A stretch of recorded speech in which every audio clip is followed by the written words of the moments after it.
Have you ever found yourself in the middle of a conversation and you say something completely benign, like totally normal, only to have it repeated back to you a second later as something harsher or incredibly selfish or honestly just entirely fabricated? Yeah, that sudden shift where you're just left spinning. Exactly. You're standing there, your heart starts beating a little faster, and you try to explain yourself. You say, wait, no, you're twisting my words. And suddenly the entire script just flips. It really You does. are no longer trying to be understood. Now, you are on trial. You're the defensive one. Like, you're the difficult one who has to explain why you're acting so irrationally. It is a profoundly disorienting experience. I mean, it's one that leaves people feeling completely unmoored. You start questioning not just the conversation you literally just had, but your own fundamental grip on reality, you know? Right, right. And it leaves this very specific kind of psychological residue that really builds up over time. It really does. Yeah. And if you have ever felt that way, Right. if you ever left a conversation feeling like you just walked through a funhouse mirror, where your own voice was just completely distorted beyond recognition, Yeah. we want to validate that right out of the gate. Absolutely. You aren't going crazy. You aren't just quote unquote bad at communicating. There is a documented psychological playbook at work here. The very clear playbook. Yeah. So as I was going through the clinical insights we gathered for today's deep dive, ranging from platforms like Verywell Mind and Talkspace, all the way to some really revealing lived experiences on Reddit, and even structural breakdowns of manipulation scripts on TikTok, a very clear picture started to emerge. We were looking at the exact psychological machinery of why gaslighters twist your words. And, it's crucial to establish the parameters of what we're actually analyzing today, because we're not talking about normal human friction here. Right, like just having a bad day. Exactly. Two people being tired or misinterpreting a text message or just having a grumpy exchange, that is not what the clinical literature is pointing to. What we are examining in these sources is a deliberate, systematic behavioral strategy. Wow, okay, a deliberate strategy. Yes, it is word-level manipulation used to systematically dismantle another person's confidence and autonomy. Okay, let's unpack this. Because calling it a deliberate tactic, I mean, that totally changes the landscape of the conversation. When we talk about gaslighting in this context, we really have to start with the definition. Oh, do? Like WebMD defines it explicitly as psychological manipulation that makes a person question the validity of their own thoughts or their perception of reality or even their own memories. And when you look at the day-to-day mechanics of this, especially in the educational posts we analyzed, it almost always manifests as intentionally twisting words or lying about definitions. Precisely. And one of the foundational insights from the Facebook support resources we reviewed is how this tactic evolves from a mere lie into an actual structural reality. What do you mean by structural reality? Well, the gaslighter creates a false narrative based on those twisted words, and then they treat that false narrative as unquestionable fact. They establish a new reality, and they demand that you live inside it with them.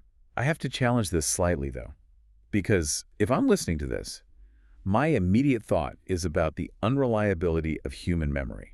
I mean, we know human memory is flawed. Oh, totally. The science on that is unequivocal. Right. We don't record memories like a video camera on our phones. We reconstruct them. Two people can witness the exact same car crash and remember the color of the car completely differently.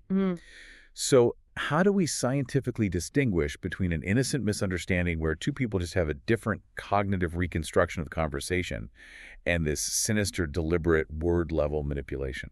That is the essential question, because gaslighters actually rely on the fact that human memory is reconstructive. They exploit that very scientific truth. Wow, they weaponize it. They absolutely do. But the distinction lies in the trajectory, the intent, and the ultimate outcome of the interaction. Like, let's look at the trajectory of a normal miscommunication first. Okay. It ends with clarification and repair. Let's say you tell a friend, I was disappointed you didn't text me back yesterday. And they reply, wait, are you saying I'm a bad friend? Right, which is a defensive reaction. Exactly. But in a healthy dynamic, you say, no, I just missed you. And then your friend says, oh, I'm sorry, I was just completely overwhelmed with work. And the tension resolves. Right. There is this mutual underlying goal of getting back to a shared reality. Yeah. Both parties actively want to understand the other person. Exactly, but word-level manipulation does not aim for a shared reality. It aims for dominance. Dominance. Yes. The trajectory ends with language being weaponized to reframe your words until you look completely unreasonable, while the manipulator remains totally composed. And what's fascinating here is the absolute rigidity of the gaslighter. They will not allow for the possibility that they misunderstood you by insisting that their distorted version of your words is the single only true version. They force you into a defensive posture against an accusation you never even made. It's like, imagine someone taking a photograph of you. Just a normal, everyday picture. But then they aggressively Photoshop it.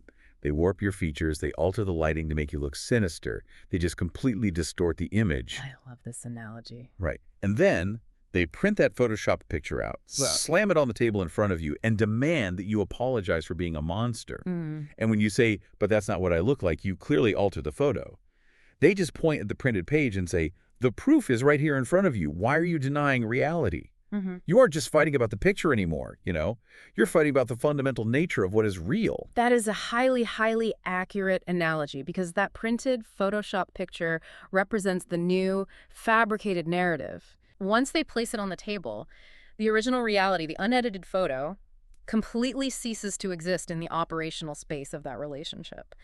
The manipulator will only interact with the Photoshopped version. It is so frustrating. It is. And the true psychological danger here is that if you stare at that altered image long enough, while an authority figure or a loved one is constantly insisting that it's the real you, your brain's reconstructive memory processes might actually start to betray you. Wait, really? Yeah, you might start to wonder if the lighting really did catch you looking like that. You start internalizing the Photoshop. Oh, wow. Which really opens up a huge question about stamina. Because actively photoshopping someone's words, like constantly editing the reality of a relationship every single day, sounds absolutely exhausting. It is a massive cognitive load. Right. It requires immense effort to keep track of these lies. So why go through the exhausting, convoluted effort of rewriting history? Our sources, specifically Breeze Wellbeing, Healthline, and Verywell, might break this down into 3 hidden motives, the why behind the behavior. Let's start with the first one, control and power. Okay. How exactly does twisting a sentence give someone structural power over me? Like, how does that work in practice? Well, it comes down to eroding your internal locus of control. Very well. Mine explains that creating false narratives is a direct mechanism to induce self-doubt. Okay. See, when you are confident in your perception of reality, you're an autonomous thinker. You set boundaries. You can identify unacceptable behavior and you can just walk away from it. Because you trust yourself. Exactly. But as Breeze Wellbeing notes, the more you doubt yourself, the less likely you are to challenge their authority. Because you literally don't trust the data your own brain is giving you. If I'm always apologizing for things I supposedly meant, I'm certainly not going to be confident enough to call them out when they do something wrong. I'm too busy second-guessing my own basic communication skills. Precisely. And this ties directly into the concept of setting the frame of an interaction. Setting the frame, what does that mean? In linguistic and psychological terms, whoever sets the frame controls the outcome of the entire dialogue. If you approach a partner with a legitimate grievance, let's say they broke a promise, but they immediately twist your words to suggest you are constantly attacking them and you never appreciate what they do, the frame has violently shifted. Oh, I see. The conversation is no longer about their broken promise. It is now framed entirely around your ungratefulness and your irrationality. They've positioned themselves as the rational victim and you as the unstable aggressor. Wow. So by controlling the language, they completely control the story. They control the entire narrative architecture. That makes perfect sense, and it bridges right into the second motive, avoiding responsibility. Because Healthline points out that gaslighters generally have this severe, almost pathological inability to be held accountable. Yes, absolutely. But I really want to dig deeper into the actual mechanism of this. When someone cannot tolerate being wrong, what is the exact psychological process they use to deflect that accountability using your words? So the clinical term for the exact mechanism you're asking about is DARVO. DARVO. D-A-R-V-O. Yes. It's an acronym. It stands for Deny, Attack, and Reverse Victim and Offender. This is essentially the structural blueprint of avoiding responsibility. Deny, attack, reverse victim, and offender. Okay, Break that down for me. Well, when confronted with their own bad behavior, the manipulator will first deny the behavior occurred, or they'll deny the context of it. Well, I never said that. Exactly. Next, they will attack the person confronting them, often by twisting the confronter's words, and finally, they will reverse the roles of victim and offender. Okay, can we role play this for a second? So, if I say to someone, I felt really disrespected when you mocked me in front of our friends at dinner, what would the Darvo response actually look like? The Darvo response would look exactly like this. First, the denial. I wasn't mocking you, you just have no sense of humor. Ouch. Okay. Then the attack, which is based on twisting your words. You are always trying to police what I say. You're incredibly controlling. Oh, wow. And finally, the reversal of victim and offender. I feel like I have to walk on eggshells around you constantly. You're ruining my entire evening. Holy cow. They completely inverted the reality of the situation in 3 sentences. The original offense, the mocking me, is completely gone. Poof. Now, I am the offender for ruining their evening by being, quote-unquote, too sensitive. Exactly. And Bree's Wellbeing notes that twisting facts this way allows them to avoid the deep discomfort of admitting wrongdoing. It protects their self-image as being right or being good. Because if they reframe my words as unreasonable, the apology never has to happen. Right. In fact, they usually extract an apology from you. That is just, it's the ultimate psychological get-out-of-jail-free card. And that leads directly to the third motive, which is about self-protection and having a fragile identity. The sources point out that for people with highly narcissistic traits, admitting mistakes doesn't just feel uncomfortable, like it actually threatens their core identity. But here's where it gets really interesting to me. I'm looking at this paradox, right? Okay, what paradox? Well, we've just spent all this time outlining how the gaslighter is this dominant figure. They're controlling the frame, they're deploying Darvo, they're rewriting reality. They seem incredibly powerful, almost untouchable in these arguments. But the literature insists they are doing all of this because they have a fragile identity. Right. That seems totally backward. How can someone so aggressively dominant actually be fragile? It is the central paradox of manipulative behavior. It's fascinating. People with highly narcissistic traits often operate on a completely binary worldview. Binary, like black and white. Exactly. Their cognitive structure literally does not allow for nuance or gray areas. They must maintain this rigid, idealized self-image that dictates, I am logical, I am reasonable, I am right. Okay. But because their worldview is a zero-sum game, for them to be right, the other person, you must be emotional, irrational, and wrong. So admitting a flaw isn't just a bump in the road for them. It feels like a total structural collapse. Yes. Psychologists actually refer to this as a potential narcissistic collapse. If they were to admit that they made a mistake, that rigid binary shatters and they're flooded with this deep-seated, intolerable shame. Oh, wow. Therefore, they act out of an absolute desperate psychological necessity to keep their ego intact. They require what is known as narcissistic supply, which is validation, control, and dominance just to regulate their own self-esteem. So wait, they're literally using my words as raw material to build a shield for their own ego. Exactly. Your legitimate feelings, your attempts at connection, your vulnerabilities, they are all just fuel tossed into the furnace to keep the machinery of their self-image running. They change what you, quote-unquote, said so they can survive the conversation without experiencing that psychological collapse. That is a staggering perspective. They aren't acting from a place of secure dominance at all. They're acting from a place of constant threat. Yes.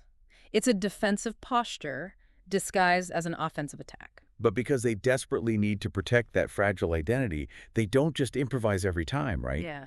They actually rely on a fairly predictable playbook. Very predictable. And our sources, specifically Mind Remapping Academy, and some of the deep dives we saw into manipulation scripts on TikTok, have identified 4 main patterns of weaponized words. Let's get into those. Yeah, let's look at the actual anatomy of these tactics, because I feel like once you understand the architecture, you can spot it in real time. So let's start with pattern 1, reframing into something extreme. This is a tactic of rapid escalation. Notice the mechanics of this example from our sources. Let's say you say to a partner, calmly, I felt hurt when you didn't call me today. Okay, very normal thing to say. Right. But the response is immediate and absolute. So now you're saying, I'm a horrible person who never cares about you. It's a completely disproportionate leap. A specific, localized feeling like, I felt hurt today about this one specific phone call, gets instantly inflated into a massive character assassination. Exactly. Now let's dissect the architecture of that leap. What the gaslighter has done is take a reasonable, bounded concern and mutated it into a claim so extreme that it is inherently ridiculous. Right. And the goal is to induce immediate emotional dysregulation in you. As the TikTok behavioral scripts outline, the objective is to shift the blame and put you on the defensive, because the second they say, "So I'm a horrible person," well, what is your biological and psychological response? Oh, your nervous system spikes. You feel this rush of guilt and panic. You immediately start backpedaling. You say, no, I didn't say you're a horrible person. You're a great person. I just meant about the phone call. And just like that, the trap has sprung. Wow. You are now spending all your cognitive energy comforting them, validating their goodness, and defending yourself against an accusation you never even made. The original issue that they hurt your feelings has completely vanished. They have successfully hijacked the conversation to focus entirely on their feelings and your supposed extremity. And if they do that enough times, you just stop bringing up the phone calls altogether. Mm, Because you know it'll just end with you comforting them anyway. precisely. You learn helplessness. Which brings us to pattern 2, context stripping. This one is insidious.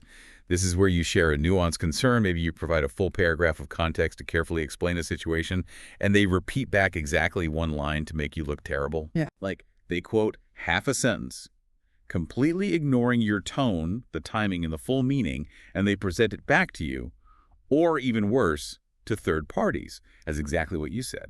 Context stripping is particularly effective because, technically speaking, they might be using the exact vocabulary that came out of your mouth. Right, they aren't technically lying about the words. Exactly. This makes it incredibly difficult to defend against because you did say those literal words. But as one of our sources profoundly noted, context becomes their playground. They reconstruct history in a way that puts them in the best spot and you in the worst. Without the surrounding context, the meaning of the words is entirely inverted. It reminds me of those bad movie trailers you see online. Have you seen those? The recut ones? Yes. You take a classic, heartwarming romantic comedy, right? Boy. But you strip away the cheerful music, you take out all the jokes, and you just edit together the scenes where the lead character is staring intensely or like running in the rain at night.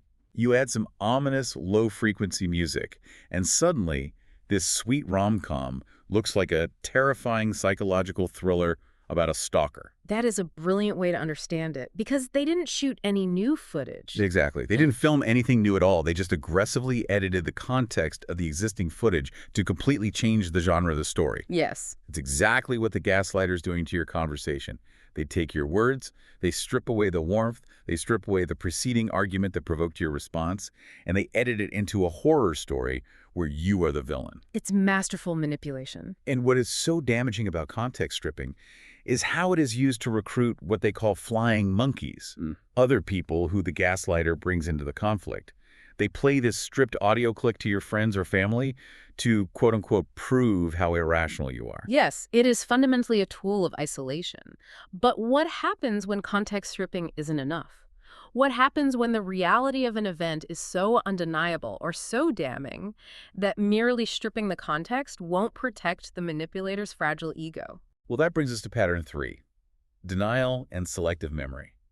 This is where we move past clever manipulation and into outright, flat-faced fabrication. Right. Both Talkspace and WebMD note that verbal abusers will frequently insist that you said or did something you absolutely didn't do. Or they will flat out deny that certain events ever happened at all. Like, I never said that, you're making that up.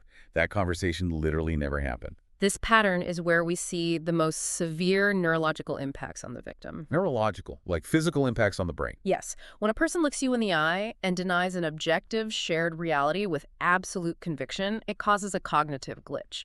And there is actual neuroscience behind why this is so destabilizing. Okay, break that down for me. Well, the stress and confusion of chronic gaslighting flood the victim's brain with cortisol, which is the primary stress hormone. And cortisol is toxic to the brain in high sustained doses, right? Like over a long period of time. Exactly. Chronic exposure to high cortisol actually disrupts the functioning of the hippocampus. And the hippocampus is the brain region responsible for encoding and retrieving memories. Oh, wow. Meanwhile, the amygdala, which is the brain's fear and threat center, becomes hyperactive. So the victim is living in a state of high anxiety, and their brain's ability to accurately store and recall memories is biologically impaired by the stress of the abuse. Wait a second. So the gaslighting actually causes biological changes in the brain that make the victim's memory worse, which in turn makes the gaslighting more effective. Yes.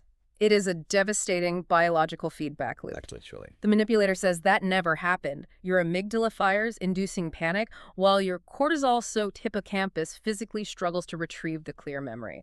So you start to think, well, no one would lie so brazenly, and my memory does feel a bit foggy. Maybe they are right. They are actively, physically degrading your cognitive hardware. That is terrifying. It is literally weaponized stress. Yeah. Which leads us into pattern 4. And honestly, reading the sources on this one was deeply unsettling for me. It's the most insidious one. Mind Remapping Academy describes pattern 4 as using your vulnerability as ammunition. This is when you do what you're supposed to do in a healthy, intimate relationship. You open up. You share a deeply held fear, an insecurity, a past trauma. And then, weeks or months later, during a conflict, they quote you sarcastically. Or they use those deeply personal disclosures as proof that you are fundamentally broken. Out of all the patterns we've discussed today, we really have to look closely at how a manipulator selects these vulnerabilities. Because they don't just pick things at random. Right, it's targeted. Highly targeted. They're constantly testing boundaries and gathering data on you. When you share a vulnerability, you are handing them a map to your deepest psychological pressure points. They store this information. For later use. Yes. When their ego is threatened later on, they don't just want to win the argument. They want to neutralize you as a threat. So, they strike exactly where they know it will paralyze you. Okay, so if I tell a partner that I have, say, a deep fear of abandonment because of my childhood, and later when I ask them to help out more around the house, they say, you're just being clingy and controlling because of your abandonment issues. You need therapy, not a cleaner house. Exactly that. They pathologize your perfectly legitimate request by weaponizing your past trauma against you. They train you to associate emotional honesty with immediate, targeted pain. It's like touching a hot stove. The natural human response is to never touch it again. The victim just learns to stop speaking honestly. Absolutely. And as a listener, just thinking about trying to navigate a relationship with someone who is constantly deploying these 4 patterns, reframing your feelings into extreme attacks, stripping your context like a horror movie trailer, flat out denying reality to trigger cognitive glitches, and weaponizing your deepest traumas. I mean, it is exhausting just talking about it. It is a marathon of cognitive dissonance. You are constantly playing defense against an ever-shifting reality. And that sheer, unrelenting exhaustion is the perfect transition into our next segment, really. Because defending against these 4 patterns simultaneously isn't just an irritating communication hurdle, it leads to severe, long-term internal erosion. Okay. The psychological impact on the victim changes how they function at a fundamental baseline level. Yes, let's explore the toll this takes. Because the sources from Verywell Mind, WebMD, and Merriam-Webster, they outline 4 distinct consequences that happen to a person when their reality is constantly overwritten. The first impact is profound confusion and self-doubt. We touched on this slightly with the hippocampus stuff, but psychologically, how does this manifest in day-to-day life? So Verywell Mind emphasizes that gaslighting creates a pervasive systemic mistrust of your own cognitive processes. We can actually think of it as psychological autoimmunity. Autoimmunity. Yes. In a healthy body, the immune system attacks foreign invaders, right? But in an autoimmune disease, the body's defense mechanisms become confused and begin attacking healthy tissue. Ah, I see. Gaslighting does this exact same thing to your mind. Your brain's natural defense mechanisms, your logic, your empathy, your desire to understand and fix problems, are hijacked and reprogrammed to attack your own confidence. Wow, so the narrative focus shifts entirely inward. Exactly. Instead of looking at the gaslighter's behavior and saying, wow, they're being really cruel right now, your psychological autoimmunity kicks in and you say, maybe I did explain it poorly. Maybe I am just a terrible communicator. Maybe I am the toxic one. The gaslighter has successfully installed a virus in your operating system. You are doing their job for them, doubting yourself before they even open their mouth. Which leads directly into impact 2, chronic defensiveness. When you internalize that profound doubt and you know from repeated experience that your words are going to be distorted, you enter a state of permanent hypervigilance. You're just always on edge. Yes. The nervous system dysregulation we discussed earlier means you are living in a continuous defense mode. And Mind Remapping Academy notes that this creates an inherently unsafe communication environment. You just stop expressing yourself freely. Instead, you spend your conversations preemptively clarifying every little thing. Yes, the over-explaining. You build a massive fortress of disclaimers around every single sentence so they can't possibly twist it. You say things like, Okay, I'm not saying this to be mean, and I know you work incredibly hard, and I love you, and I'm not trying to start a fight, but could you please put your shoes away? Right. You have to dig a moat and build a 50-foot wall just to make a simple everyday request But the tragedy is that even that fortress eventually falls. because they find a way in. Always. The manipulator will simply attack the disclaimers. They'll say, "Why are you walking on eggshells? Why are you treating me like I'm abusive?" Oh, that is maddening. It takes an unsustainable amount of cognitive energy to build that fortress every single time you open your mouth to speak. And human beings only have so much energy. This inevitably results in impact 3, silence and withdrawal. Right. Over time, a person who is constantly misquoted, misrepresented, and punished for speaking simply runs out of stamina. As Talkspace points out, you start giving short, guarded answers. You stop initiating conversations. You basically become a shadow of your former self, withdrawing your personality from the relationship entirely. And if we connect this to the bigger picture, to the overarching motives of the gaslighter, the chilling irony of Impact 3 is that your silence is exactly what they want. Really? It is the ultimate victory of their strategy. But how so? If I stop talking, there's no relationship left. Why would they want that? Because the less you speak, the more empty space there is in the relationship. You have effectively evacuated the territory of reality. Oh, I see. And who claims that abandoned real estate? The gaslighter. Your silence gives them total, uncontested dominance to define reality however they see fit. They no longer have to actively argue with you because you have surrendered your voice. Wow. Which culminates in Impact 4, dependency on their narrative. Merriam-Webster explicitly notes that over time, this process causes such a severe loss of self-esteem that the victim creates a dependency on the perpetrator. Yes, it's a profound form of learned helplessness. If you are always told that your memory is wrong, your hippocampus is physically degraded by stress, and you've withdrawn your voice, you eventually just rely on the person abusing you to tell you what happened in your own life. It is a complete subjugation of your inner world. You become an extension of their reality rather than an autonomous individual. I want to pause here and ask you something, because reading through these impacts, it is incredibly heavy. It is. We've all had fights where someone didn't listen to us or we felt misunderstood, Yeah. right? We get mad, we vent to a friend, we get over it. But this kind of chronic word-level manipulation feels viscerally different. It leaves a deep, deep scar. Why does this hurt so much more than a regular disagreement? We find the answer to that in Chapter 5 of our source material, and it really touches on the deepest parts of human psychology.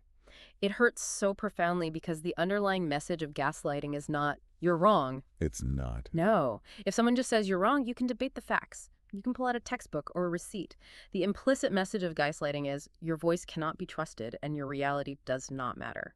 Manipulators exploit a fundamental, primal human need. The need for validation, to be seen by the people we care about. Precisely. We are social creatures. Our nervous systems are wired to seek connection and shared reality with our tribe. Manipulators weaponize that deep-seated desire to be understood. They use it as bait. Exactly. They keep you talking, explaining, and defending, while they dangle the carrot of validation just out of reach.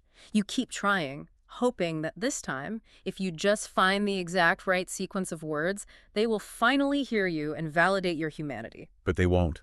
Because the argument isn't actually about the topic. It's about maintaining their power. The pain of gaslighting is the tragedy of feeling like your inner truth, the core of what you are desperately trying to express, never lands intact in the outside world. It is constantly intercepted, warped, and destroyed before it can be received.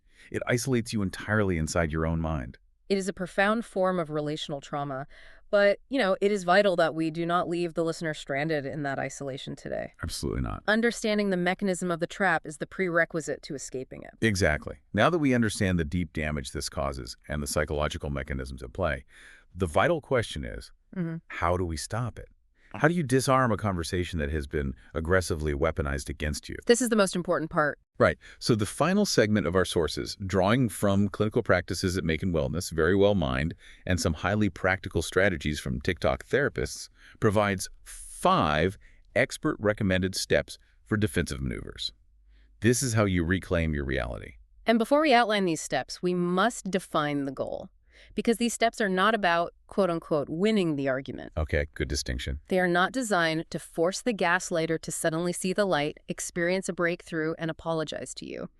The manipulator's psychological structure, that fragile identity we talked about, likely won't allow for that. They can't afford to apologize. Right. These steps are entirely about protecting your own cognitive integrity. So let's list step 1.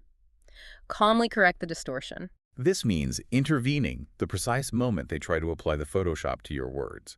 You state, simply and neutrally, "That's not what I said," or "You're leaving out important context." The TikTok manipulation scripts were fantastic here. They recommend exposing the missing context directly. Without emotion, you just say, "Context matters. Please don't leave out the rest of what I said." The operative word in this step is calmly. You absolutely must regulate your own nervous system. Which is hard when your heart is pounding. Incredibly hard. But you are not engaging in a fiery debate to convince them. You are simply placing a stake in the ground that says, "I see what you are doing, and I do not accept your altered version of events." This neutral tone is vital because if you show emotional dysregulation, you give them the exact narcissistic supply they are looking for. Which brings us to step 2. Return to the original statement and stop. You say, "Here is what I actually said." You repeat your original unedited point. Yeah. And then, this is the most critical part, you stop talking. Yes. You do not over-explain. One of the video sources suggests using a phrase like, "I remember it differently," and then simply ending the engagement. Yes. You state your reality and you refuse to add more fuel to the fire. I have to push back hard on this one, though. Let's live in the real world for a second. If I'm in a heated conflict with a partner or a boss, and I state my point and then just go completely silent, that is going to escalate the situation. Yeah, undoubtedly. Right. They are going to blow up. They'll call me passive-aggressive. They'll accuse me of giving them the silent treatment. This seems like a trap. How does a person practically navigate that without making things 10 times worse? That is an excellent point, and it highlights the true difficulty of these maneuvers. You are absolutely right. They will escalate. When you start providing the emotional reaction they rely on, that supply, they will experience what psychologists call an extinction burst. Extinction burst. Yes, it's like a dying flame flaring up. They will try harder, get louder, and hurl worse accusations to force you back into that defensive, over-explaining posture. So how do I survive the extinction burst? By radically accepting that you cannot control their reaction, you can only control your participation. You have to learn to tolerate the deep discomfort of them misunderstanding you on purpose. That is so hard. It is. As a listener who probably just wants to be validated, stopping yourself from over-explaining feels completely unnatural. It goes against your biological instinct to repair the connection. You want to plead, "No, please listen, I just meant." You want to fix it. But you must starve them of raw material. If you keep talking to soothe their engineered escalation, you handing them more context to strip and more vulnerability to weaponize.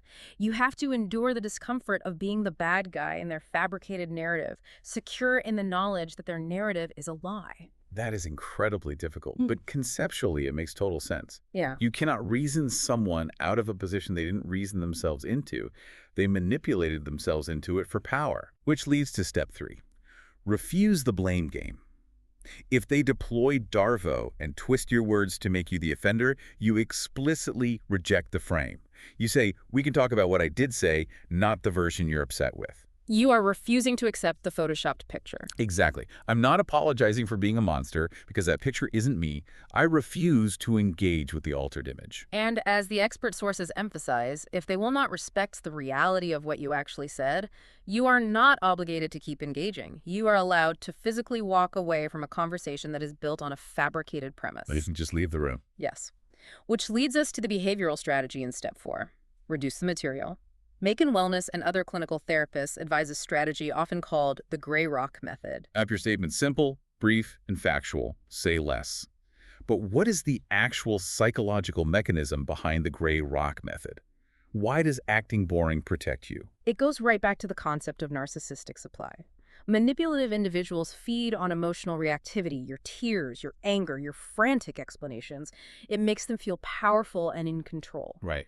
The gray rock method, which is acting as uninteresting, unreactive, and bland as a literal gray rock, is a mechanism of starvation. When you only communicate in short, factual sentences without any emotional charge, you cut off their supply. You become a dead battery. Exactly. The manipulator realizes they cannot extract power from you, and eventually they look elsewhere for their supply. You absolutely must stop sharing deep, emotional vulnerability with people who have demonstrated a pattern of weaponizing it. Save your depth for people who show they can handle your words with care. It is an act of profound self-preservation. You are protecting your inner truth by restricting access to it. Very well said. And finally, step 5. Document and reality check. If this twisting of your words is chronic, you need an external anchor. Very well. Mind advises writing down conversations immediately after they happen. Because of the stress effects on the hippocampus we discussed earlier, your memory will become degraded. You cannot rely on your brain alone when it is under chemical assault from cortisol. Keep the receipts. Write down what you said and what they replied. Because 3 days later, when they look you in the eye and say, "You never said that," you will start to doubt yourself. But if you have it written down in a journal or time-stamped in a note on your phone, you have a physical anchor to objective reality. Precisely. And take that documentation to a trusted friend or a therapist. An outside perspective is crucial to break the spell of the false narrative. Because the gaslighter relies on isolation. Yes. When a third party, someone who isn't trying to manipulate you, looks at the situation, they can validate your reality. They can say, "I see the pattern. You are not constantly unclear. Your words are being actively distorted." That external validation helps repair the internal doubt. We have covered immense psychological territory today. So what does this all mean? Let's bring all these threads together. Gaslighters twist your words because, fundamentally, words are the building blocks of reality. By changing what you said, by stripping your context, by deploying Darvo to reverse the roles of victim and offender, they change the entire landscape of the relationship. They change who looks right and who looks wrong without ever having to take accountability for their own behavior. They don't want to win a fair argument based on facts. They want to own the narrative architecture entirely. And I want to validate the listener one last time. You are allowed to have rigid boundaries around your language. You are allowed to look someone in the eye and say, "No, that is not what I said. That is not what I meant. My words are mine, and I will not let you rewrite them." It's about taking back the pen and refusing to let them write your script. Absolutely. And I want to leave the listener with a final thought to mull over, building on everything we've unpacked today regarding their motives and that fragile identity. I love this part. We've established that these manipulators deploy aggressive, exhausting tactics. Photoshopping your words, denying shared reality, weaponizing your trauma, all to protect their ego and own the narrative. But think about this. If someone has to constantly edit, distort, and entirely rewrite your reality just to survive in their reality, what does that say about how incredibly weak and structurally unstable their reality was to begin with? Oh, wow. You aren't fighting an evil, untouchable mastermind who has it all figured out. You're dealing with a deeply fragile architecture, terrified of the truth. That is a powerful perspective shift. Yeah. They aren't a mastermind. They are just terrified of the truth. That brings us right back to where we started. When you find yourself sitting at that table, feeling like your words are being twisted, your context is being stripped, and you are suddenly the one on trial, remember that the trial is a sham. The evidence is fabricated. Trust your own voice, hold tightly onto your truth, and don't let anyone Photoshop your reality. Take care of yourselves, and we'll see you on the next deep dive.